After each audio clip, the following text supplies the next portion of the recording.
बच्चों, आज की इस संस्कृत की कक्षा में सभी का स्वागत करती हूँ। और आज हम लोग एकादशः पाठः पुष्पोत्सवः का अभ्यास में दिए गए प्रश्नों को पूरा करेंगे। और इस पाठ में हम लोगों ने पुष्पोत्सव के बारे में बहुत सारी जानकारी प्राप्त की थी। ये कब मनाया जाता है, कैसे मनाया जाता है और किस महीने में मनाया जाता है, ये सब हम लोगों ने जाना था। और आज हम लोग शुरू करते हैं इसका अभ्यास में दिया गया प्रश्न। तो सबसे पहला प्रश्न जो इसमें दिया गया है वह है खाली जगह को भरना। रिक्त स्थानानि पूरयत, यानी कि खाली जगह को भरो। और यहाँ पर उदाहरण देकर एक समझा दिया जाता है कि किस तरह से हमें करना है। और शब्द रूप में यहाँ पर स्वर के अनुसार, यानी कि अकारांत, आकारांत, ईकारांत, इस तरह से रूप चलते हैं। तो इसमें सप्तमी विभक्ति का प्रयोग किया गया है और उसमें किस तरह से शब्दों के बदलने से अलग अलग रूप बन जाते हैं उन शब्दों के, और अंतिम उच्चारण सेम रहता है, एक जैसा रहता है। तो इससे हम शब्द को बदल सकते हैं अगर उसी लिंग और उसी स्वर का होता है। तो आज हम लोग शुरू करते हैं पहला प्रश्न। और पहला प्रश्न हम लोग देखेंगे यहाँ पर कि पहले प्रश्न में दिया हुआ है, यहाँ पे हमने लिख भी दिया है प्रश्न को खाली जगह में क्या भरना है, ताकि हम इसे समझा के बता सकें। तो इसमें जो है अभ्यास, सभी बच्चे अपनी संस्कृत की किताब ले लेंगे और जिसमें 65 पेज नंबर पर ये प्रश्न दिया हुआ है और इसका उत्तर हम लोग देखेंगे कि क्या है। तो इसमें सबसे पहला प्रश्न है वचनानुसारम रिक्त स्थानानि पूरयत। वचन के अनुसार, यहाँ पे शब्द रूप दिया हुआ है और शब्द रूप में और धातु रूप में दोनों में ही वचन होता है। तो वचन, एक वचन, द्विवचन और बहुवचन, तो ये 3 वचन होते हैं। और इन तीनों वचनों में यहाँ पर दिए गए शब्द के खाली जगह को भरना है। जैसा कि यहाँ पर समझाया गया है यथा, और यथा यहाँ पे मंदिर शब्द है और मंदिर से यहाँ पे सप्तमी विभक्ति में मंदिरे, मंदिरयोः द्विवचन में मंदिरेषु, तो मंदिरेषु जो है वो बहुवचन में रूप बना है। तो इसी तरह से अवसर शब्द से अवसरे यहाँ पे बना है। अब आगे का हम लोग को अंतिम उच्चारण को ध्यान देते हुए शब्द को बदलना है। तो यहाँ पे हम लोग इसको करेंगे। तो यहाँ पे वचनानुसारम, इसमें 2 शब्द है, वचन और अनुसारम, वचन के अनुसार, यानी कि यहाँ पे जो एक वचन, द्विवचन और बहुवचन दिया हुआ है, इसके अनुसार हमें दिए गए शब्दों को बदलकर खाली जगह के लिए रूप बनाना है। तो यहाँ पे हम लोग शब्द रूप के खाली जगह को पूरा करेंगे। और सबसे पहले हम लोग यहाँ पे करते हैं पहला वाला यथा करके। यथा का अर्थ होता है जैसे। तो यहाँ पे मंदिरे, मंदिरयोः, मंदिरेषु, सभी बच्चे उच्चारण पर ध्यान देंगे। मंदिरे, मंदिरयोः, मंदिरेषु। और अब यहाँ पे दूसरा शब्द, जैसा कि मेरी यहाँ पे इस किताब में जो है अवसरे शब्द है, यहाँ पे अस्वरे लिखा हुआ है। तो अस्वरे को यहाँ पे अवसरे लिखना है। अवसर मतलब होता है समय, मौका, समय, उसको अवसर कहते हैं। और यहाँ पे अस्वरे लिखा है जिसका कि कोई अर्थ नहीं होता है। तो इसे बदलकर सभी लोग अवसरे करेंगे और इससे हम लोग खाली जगह के लिए उत्तर खोजेंगे। तो यहाँ पे अवसरे, और अब यहाँ पे मंदिरयोः हो गया है, मंदिर से मंदिरयोः, तो अवसरे से अवसरयोः, योः हम लोग को जोड़ना है इसमें। तो यहाँ पर जो है खाली जगह में जो बनेगा अवसरयोः, अवसरयोः, यहाँ पे अंतिम उच्चारण एक जैसा है। और अब मंदिरयोः के बाद मंदिरेषु बना है और मंदिरेषु से यहाँ पे अवसरयोः से अवसरेषु हो जाएगा, अवसरेषु। तो इस तरह से यहाँ पे ये शब्द रूप बन गया। और अब हम लोग यहाँ पे तीसरा शब्द, एक तो यथा करके यहाँ पे बताया गया है पहले से ही। अब यहाँ पे स्थलयोः दिया हुआ है। स्थल कहते हैं जगह को, तो यहाँ पे स्थल का अर्थ होता है जगह, और इसी में जब सप्तमी विभक्ति द्विवचन लगा है तो स्थलयोः हो गया है। तो यहाँ पे जो है वो शब्द स्थल से हमें बनाना है, तो स्थल से हम लोग बनाएंगे स्थले। स्थल है, अवसर था तो अवसरे हो गया, मंदिर था तो मंदिरे हो गया, तो स्थल है तो स्थले। तो यहाँ पे हम लोग लिखेंगे स्थले, स्थलयोः, और अब बन जाएगा स्थलेषु। स्थलेषु यहाँ पे ये शब्द बन गया, स्थलेषु यानी जगहों में। तो ये हम लोग पूरा किए, और अब हम लोग आगे का शब्द देखेंगे कि क्या है। आगे दिया हुआ है दिवसेषु। दिवस कहते हैं दिन को, और दिवसेषु मतलब दिनों में। यहाँ पे सप्तमी विभक्ति अधिकरण कारक होता है, और में या पर के अर्थ में इसका प्रयोग किया जाता है। तो यहाँ पर दिवसेषु दिया है, तो यहाँ पे बन जाएगा दिवस। इसमें मूल शब्द क्या है? दिवस है, शब्द दिवस है, तो यहाँ पे दिवसे हो जाएगा। दिवसे एक वचन में, दिवसे जैसे स्थल से स्थले, मंदिर से मंदिरे, अवसर से अवसरे, स्थल से स्थले, और दिवस से दिवसे। और दिवसयोः यहाँ पे द्विवचन में हो जाएगा दिवसयोः, और दिवसेषु हो गया बहुवचन में, दिवसेषु। और इसी तरह से यहाँ पर हम लोग देखेंगे क्षेत्र शब्द है। क्षेत्र यानी कि जगह के नाम, जगह को कहते हैं क्षेत्र, और खेत को भी क्षेत्र कहा जाता है। तो यहाँ पे क्षेत्र मतलब उस जगह को, तो क्षेत्रे, क्षेत्रयोः, क्षेत्रयोः, और क्षेत्रेषु यहाँ पर बन जाएगा क्षेत्रेषु। तो इस तरह से सप्तमी विभक्ति बहुवचन में रूप बन गया क्षेत्रेषु। क्षेत्रे, क्षेत्रयोः, क्षेत्रेषु। क्योंकि यहाँ पे जो क्ष है इसमें आधा क और श होता है, क्षेत्र। अब है यहाँ पे व्यजनयोः। व्यजन जो है पंखे को कहते हैं व्यजनम, और उसी से यहाँ पे ये रूप बना हुआ है। तो यहाँ पे हम लोग व्यजनयोः शब्द है तो व्यजने हो जाएगा, व्यजने, व्यजने, व्यजनयोः, व्यजनेषु, व्यजनेषु। ये जो है शब्द बन गया व्यजने, व्यजनयोः, व्यजनेषु। और अब हम लोग अंतिम यहाँ पे शब्द देख रहे हैं पुष्पेषु। पुष्प इसमें शब्द है, और उसमें विभक्ति लगने से पुष्पेषु बन गया है, और यहाँ सप्तमी विभक्ति बहुवचन है।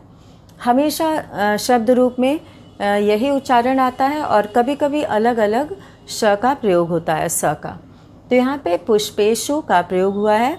तो अब हम लोग यहाँ पे इसका पहला एक वचन और द्विवचन का रूप बनाएंगे। तो पुष्पे, पुष्प शब्द है तो पुष्पे, मंदिर शब्द है तो मंदिरे, अवसर शब्द है तो अवसरे, स्थल शब्द है तो स्थले, और क्षेत्र शब्द है तो क्षेत्रे, और व्यजन शब्द है तो व्यजने, और यहाँ पर पुष्प शब्द है तो पुष्पे। तो ये पुष्पे यहाँ पर सप्तमी विभक्ति एक वचन में रूप बना है। और पुष्पयोः, पुष्पयोः यहाँ पर ये बन गया रूप। तो ये सभी बच्चे अपनी किताब में इसे समझ के भर लेंगे, और इसको समझेंगे कि किस तरह से हम लोग शब्द बदल बदल के इनका अंतिम उच्चारण एक जैसा है। मंदिरे, अवसरे, स्थले, दिवसे, क्षेत्रे, व्यजने, पुष्पे, सब में एक ही मात्रा लगी हुई है। तो यहाँ पे जो है वो एक वचन में ये पहचान है इसकी। और मंदिरयोः, अवसरयोः, स्थलयोः, दिवसयोः, क्षेत्रयोः, व्यजनयोः। तो योः ये जो है ये द्विवचन में आ रहा है, सप्तमी विभक्ति। षष्ठी और सप्तमी दोनों में ही यही शब्द आता है। षष्ठी और सप्तमी में दोनों में यही आता है। और व्यजनयोः, पुष्पयोः। और अब बहुवचन में मंदिरेषु, अवसरेषु, स्थलेषु, दिवसेषु और क्षेत्रेषु, व्यजनेषु और पुष्पेषु। तो खाली जगह में इस तरह से कोई भी खाली जगह दिया जाए तो उसको किया जा सकता है अगर एक जगह पे लिखा हुआ है। तो अब हम लोग यहाँ से आगे बढ़ेंगे दूसरे प्रश्न में। और दूसरे प्रश्न में कहा गया है कि कोष्ठकेषु, कोष्ठक में प्रदत्त शब्देषु। सभी बच्चे प्रश्न को समझेंगे क्योंकि आगे चलकर प्रश्न जो है वो संस्कृत में ही दिए जाएंगे, और अगर प्रश्न ही नहीं समझ में आएगा तो उत्तर गलत हो जाएगा। तो इसलिए प्रश्नों को समझने की आदत डालनी चाहिए संस्कृत में, ताकि प्रश्न समझ में आ जाए कि क्या करना है। कोष्ठकेषु का मतलब होता है कोष्ठक में, ब्रैकेट जिसको बोलते हैं कोष्ठक में। यहाँ पे भी देखिए कोष्ठकेषु लिखा है, व्यजनेषु, पुष्पेषु, कोष्ठकेषु। सप्तमी विभक्ति बहुवचन है यहाँ पर। प्रदत्त शब्देषु, शब्देषु में भी सप्तमी विभक्ति बहुवचन है। प्रदत्त मतलब दिए गए, शब्देषु मतलब शब्दों में। समुचित पदम चित्वा, समुचितम, समुचित पदम। समुचित का मतलब होता है कि जो उचित हो, जो सही हो, उस पद को, क्योंकि संस्कृत में जब ये लिखा जाता है तो वो पद कहलाता है, उस पद को चित्वा मतलब चुनकर। चित्वा का अर्थ सबको आना चाहिए क्योंकि ये बहुत सारे प्रश्नों में पूछा जाता है। चित्वा मतलब चुनकर, रिक्त स्थानानि पूर्यत, खाली जगह भरो। पूर्यत का अर्थ होता है पूरा करो, भरो। तो यहाँ पे हम लोग देख रहे हैं कि पहला जो खाली जगह है उसका वाक्य है बहवः उत्सवाः भवन्ति। बहवः का अर्थ होता है बहुत से, उत्सवाः बहुवचन है ये। उत्सवाः मतलब उत्सव, भवन्ति मतलब होते हैं। कहाँ पर होते हैं? भारतम और भारते। तो अब हमें यहाँ पे चुनना है कि बहुत से उत्सव होते हैं। भारत शब्द दिया है तो भारत में, अगर हम हिंदी अर्थ देखें तो यहाँ वाक्य बनेगा कि भारत में बहुत से उत्सव होते हैं। तो में के लिए हमें सप्तमी विभक्ति लगाना होगा, अधिकरण कारक लगाना होगा। और सप्तमी विभक्ति में मंदिरे, अवसरे, भारत शब्द से भारते। तो यहाँ पे भारत में, मंदिरे मंदिर में, दो मंदिर में, बहुत से मंदिरों में। इसका अर्थ भी हम समझा दे रहे हैं ताकि ये समझ में आए कि सप्तमी विभक्ति का यहाँ पे इन शब्दों का अर्थ क्या है। अवसरे उस समय में, अवसरयोः उन दोनों समयों में, अवसरेषु बहुत से समय में, स्थले उस स्थल में, दो स्थलों में, बहुत से जगहों पर, जगहों में और पर दोनों ही इसका होता है सप्तमी विभक्ति में। दिवसे उस दिवस में, दो दिवसों में, बहुत से दिनों में, उन दिनों में जैसे हम लोग प्रयोग करते हैं। क्षेत्र में, दो क्षेत्रों में, बहुत से क्षेत्रों में। पंखे में, दो पंखों में और बहुत से पंखों में। और फूल में या फूल पर, में और पर दोनों के लिए इसका प्रयोग होता है। ये प्रयोग जो है वो में और पर के अर्थ में होता है। फूल में या फूल पर, दो फूलों पर और बहुत से फूलों पर या फूलों में। अब हम यहाँ पे भारते, यहाँ भी सप्तमी विभक्ति एक वचन है, भारत में। तो इसका अर्थ हम लोग यहाँ पे लिखते हैं। तो सभी बच्चे इसे पूरा करेंगे। अब हम लोग दूसरा प्रश्न शुरू करने जा रहे हैं।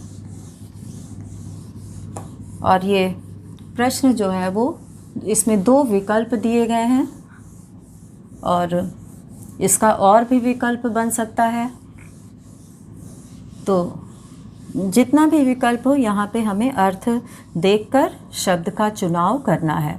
जैसे यहाँ पे जो बाकी शब्द लिखा हुआ है उसका अर्थ है कि बहुत से उत्सव होते हैं, तो यहाँ देश का नाम लिखा है, हमारे देश का नाम लिखा है, तो यहाँ पे भारत में हो जाएगा। और में के लिए हम लोग अधिकरण कारक सप्तमी विभक्ति का प्रयोग करते हैं। तो उत्तर 2 हम लोग यहाँ लिखेंगे, इसके क में हो जाएगा भारते। और अब है ख, मीनाह वसंती। मीनाह कहते हैं मछलियों को, वसंती मतलब रहती हैं। कहाँ रहती हैं? सरोवरे। यहाँ पे सरोवरे और सरोवरात। यहाँ पे जो पहला वाला था उसमें भारतम, ये द्वितीय विभक्ति एक वचन का प्रयोग था कर्म कारक का, और भारते सप्तमी विभक्ति था। अब सरोवरे और सरोवरात। सरोवरात का अर्थ है यहाँ पे पंचमी विभक्ति है, सरोवर से, तो से के अर्थ में पंचमी विभक्ति का यहाँ प्रयोग है। और सरोवरे मतलब सरोवर में, तालाब में। सरोवर कहते हैं तालाब को। तो सरोवर में मीनाह वसंती, मछलियाँ रहती हैं। वस धातु का अर्थ होता है रहना, तो यहाँ पे जो सही शब्द हो जाएगा सरोवरे। तो यहाँ पे हम लोग ख का लिखेंगे सरोवरे। और अब आगे है जनाः पुष्पाणि अर्पयन्ति। लोग फूल अर्पित करते हैं। पुष्पाणि बहुवचन है, पुष्पम पुष्पे पुष्पाणि। अर्पयन्ति मतलब चढ़ाते हैं, अर्पित करते हैं। मंदिरेण और मंदिरे, तो यहाँ पे मंदिरेण ये तृतीय विभक्ति एक वचन का प्रयोग है, मंदिरे सप्तमी विभक्ति। मंदिर में लोग फूल अर्पित करते हैं, तो यहाँ पे हो जाएगा मंदिरे। तो मंदिरे जो है ये यहाँ पे सही उत्तर है। और अब है घ, खगाः निवसन्ति। पक्षी रहते हैं। नीडानी, नीडानी मतलब बहुत से घोंसले। और नीडेशु ये सप्तमी विभक्ति बहुवचन है, घोंसलों में। नीडम कहते हैं घोंसले को। और यहाँ पे नीडानी, नीडम, निडे, नीडानी ये एक वचन द्विवचन बहुवचन में बनता है। और नीडेशु जो है वो सप्तमी बहुवचन है, अधिकरण कारक का बहुवचन का रूप है, तो यहाँ नीडेशु हो जाएगा, घोंसलों में। नीडेशु का अर्थ है घोंसलों में। और अब यहाँ पर हम लोग 5वां देख रहे हैं अंग वाला, और इसमें दिया हुआ है छात्राः, खाली जगह है, प्रयोगम कुर्वन्ति। प्रयोग करते हैं, एक्सपेरिमेंट जिसको कहा जाता है, प्रयोग करना, प्रयोग करके उसको सीखना। तो छात्राः प्रयोगम कुर्वन्ति, छात्र प्रयोग करते हैं। प्रयोगशालायाम ये पहला है, और प्रयोगशालायाः, प्रयोगशाला शब्द जो है वो आकारांत है, इसीलिए इसका रूप यहाँ पे प्रयोगशालायाम सही शब्द होगा। तो यहाँ हम लोग लिखेंगे प्रयोगशालायाम। जैसे बालिका शब्द से बालिकायाम बनता है, सप्तमी विभक्ति एक वचन में, और एक ही प्रयोगशाला में प्रयोग करते हैं, एक वचन का प्रयोग किया गया है, इसीलिए प्रयोगशालायाम हो जाएगा। प्रयोगशाला में ये बालिका की तरह इसका रूप चलेगा, बालिकायाम होता है, तो यहाँ पे प्रयोगशालायाम हो गया है। और अब हम लोग देखेंगे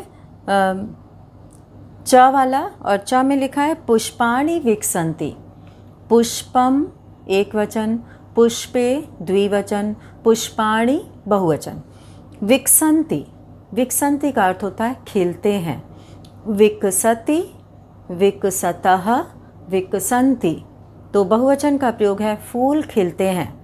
उद्यानस्य ये षष्ठी विभक्ति है, बगीचे का हो जाएगा या बगीचे के हो जाएगा। और उद्याने, उद्याने मतलब बगीचे में, तो फूल बगीचे में खिलते हैं, तो हम लोग यहाँ सप्तमी विभक्ति का प्रयोग करेंगे, उद्याने एक वचन का प्रयोग करेंगे। बगीचे में तो उद्याने। ये वाला द लिखने के लिए सभी बच्चे ध्यान देंगे। बहुत बच्चे ध लिख देते हैं, धनुष वाला ध, तो वो गलत हो जाता है, उद्याने। और अब हम लोग तीसरा प्रश्न करेंगे। अधोलिखितानि पदानि आधृत्य, यानी कि नीचे लिखे पदों के आधार पर सार्थकानि वाक्यानि रचयत। सार्थक वाक्य बनाएं। तो इसमें हमें सबसे पहले पहला शब्द देखना है और सेकंड वाले कॉलम में से हम उसके साथ जो सही शब्द होगा उसको लेंगे और फिर हम तीसरे में से एक शब्द लेंगे।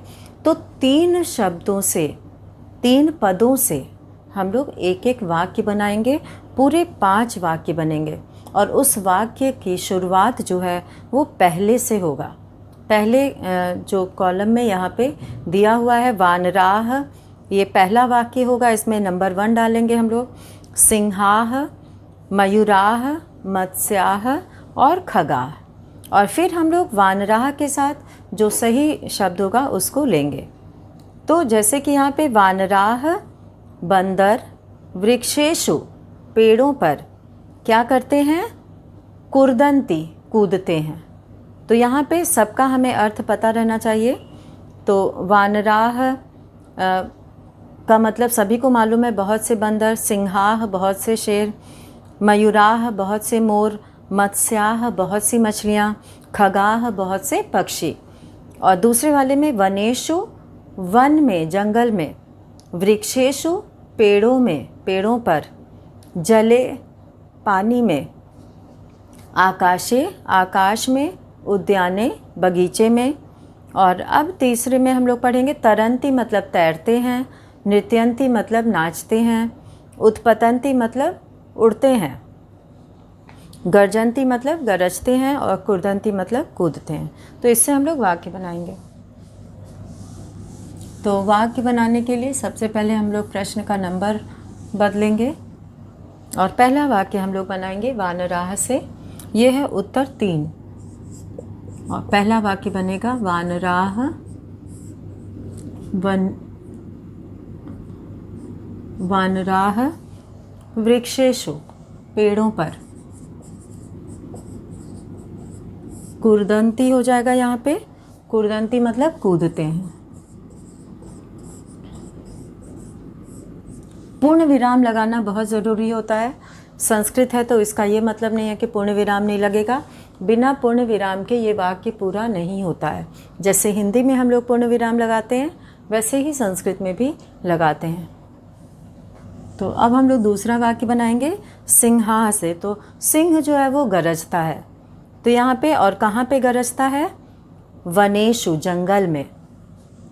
सिंहाः, ये सारा अगर एक बार पढ़ लिया जाए तो समझ में आ जाएगा कि कहाँ पे कौन सा पद हमें प्रयोग करना है।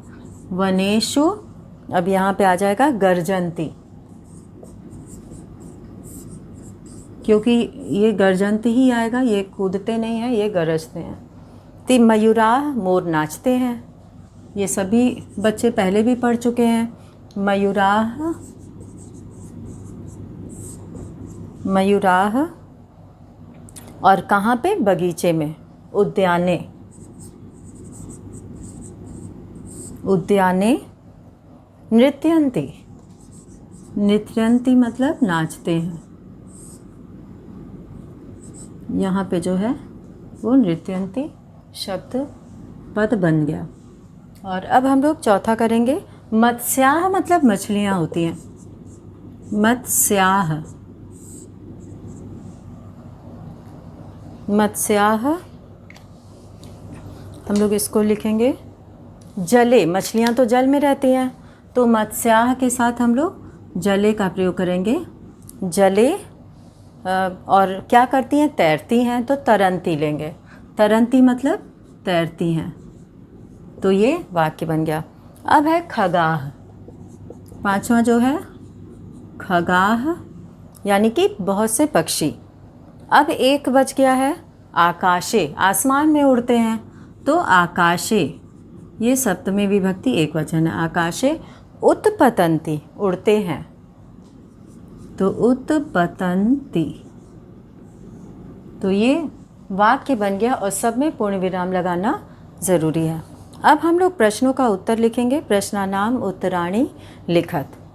तो यहाँ पे हम लोग उत्तर 4 करेंगे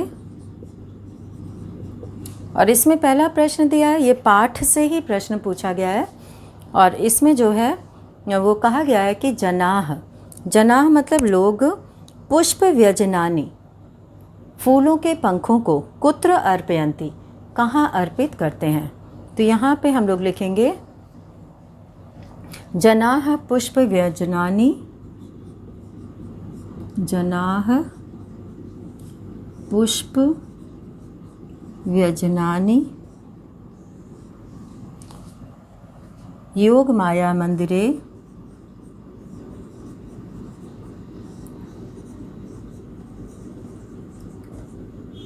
योग माया मंदिरे बख्तियार काकी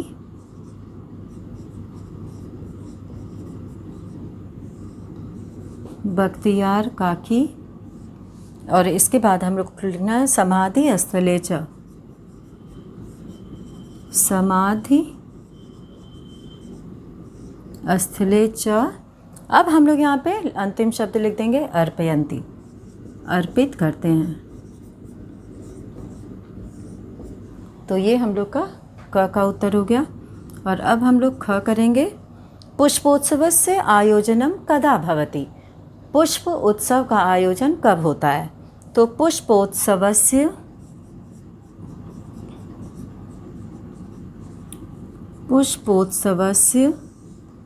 आयोजनम, ये अक्टूबर मास में होता है। तो यहाँ पे इसके लिए आया अक्टूबर मासे, अक्टूबर मासे, अक्टूबर मासे पुष्पोत्सवस्य आयोजनम अक्टूबर मासे भवति, होता है। भवति का अर्थ होता है होता है। और अब हम लोग यहाँ पे तीसरा प्रश्न करेंगे। और तीसरे में लिखा है कि अस्माकं भारत देशः कीदृशः अस्ति। कदा का अर्थ होता है कब, कुत्र का अर्थ होता है कहाँ, और कीदृशः का अर्थ होता है कैसा। कुत्र मतलब जो पहले प्रश्न में आया है प्रश्नवाचक शब्द कुत्र, और कुत्र का अर्थ है कहाँ, और कदा का अर्थ होता है कब, कीदृशः का अर्थ होता है कैसा। तो अब हम लोग लिखेंगे हमारा भारत देश कैसा है। तो अस्माकं भारत देशः, यहाँ पे हम लोग लिखेंगे अस्माकं भारत देशः। ये प्रश्न में ही लिखा हुआ है। बहुत बच्चे प्रश्न में से देखकर भी मात्रा की गलती बहुत लिखते हैं, तो उनको ध्यान से देख के बहुत सारे जो शब्द होते हैं वो प्रश्न से ही उत्तर की शुरुआत होती है, तो उसको ध्यान में रखना चाहिए। अस्माकं भारत देशः उत्सव प्रियः अस्ति, कैसा है, कीदृशः, उत्सव प्रियः, उत्सव प्रियः अस्ति। हमारे देश में सभी को त्यौहार बहुत पसंद है। तो इस तरह से हम लोग यहाँ पर लिखे अस्माकं भारत देशः उत्सव प्रियः अस्ति। और अब हम लोग घ वाला करेंगे। और घ में लिखा है कि पुष्पोत्सवः केन नाम्ना प्रसिद्धः अस्ति। पुष्पोत्सव किस नाम से प्रसिद्ध है। तो ये पहले ही अनुच्छेद में आया है, फूल वालों की सैर। तो यहाँ हम प्रश्न से ही शुरुआत करेंगे।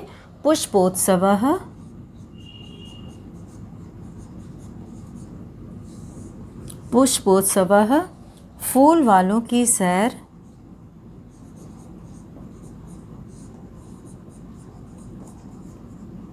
यहाँ पे हम लोग लिखेंगे फूल वालों की सैर इति नामना। इसको एक साथ लिखेंगे हम लोग, इन्वर्टेड कॉमा में इसको लिखेंगे इति नामना। इति मतलब इस, नामना यहाँ पे प्रसिद्धः अस्ति, प्रसिद्धः अस्ति। ये हो गया। अब एक प्रश्न और हम लोग का बच रहा है ये है महरौली क्षेत्र किस नाम से प्रसिद्ध है? ये घ वाला था, फूल वालों की सैर के नाम से प्रसिद्ध है। तो अब हम लोग अंतिम प्रश्न को यहाँ ऊपर लिखेंगे, तीसरे का।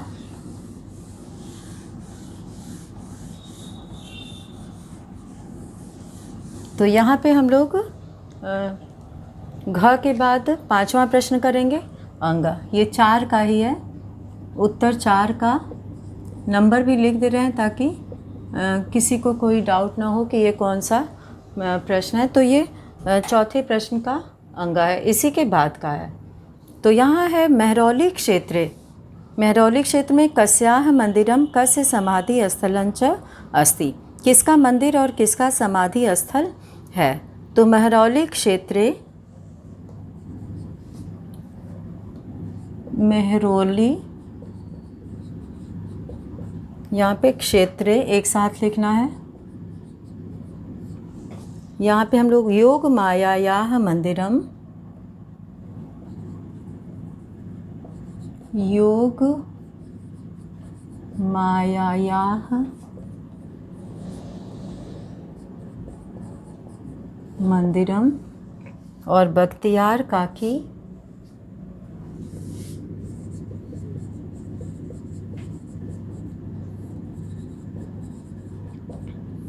समाधि स्थलंच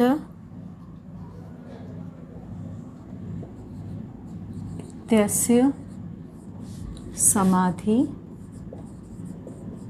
स्थलंच, ये यहाँ होता है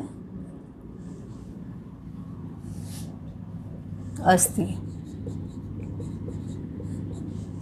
तो ये हम लोगों ने इस पाठ के चौथे प्रश्न तक हम लोगों ने पूरा किया है, और 2 प्रश्न हैं, इनको हम लोग अगले वीडियो में करेंगे। तो सभी बच्चे इसको ध्यान से समझ के अपनी कॉपी में पूरा करेंगे। ये क, ख, ग, घ और अंग, ये 5 प्रश्न हैं जिसका कि वाक्य में उत्तर लिखना है। तो इसी के साथ आज हम लोग का ये 4 प्रश्न पूरा हुआ, और अब 5वां और 6ठा जो है वो हम लोग अगले वीडियो में पूरा करेंगे। धन्यवाद।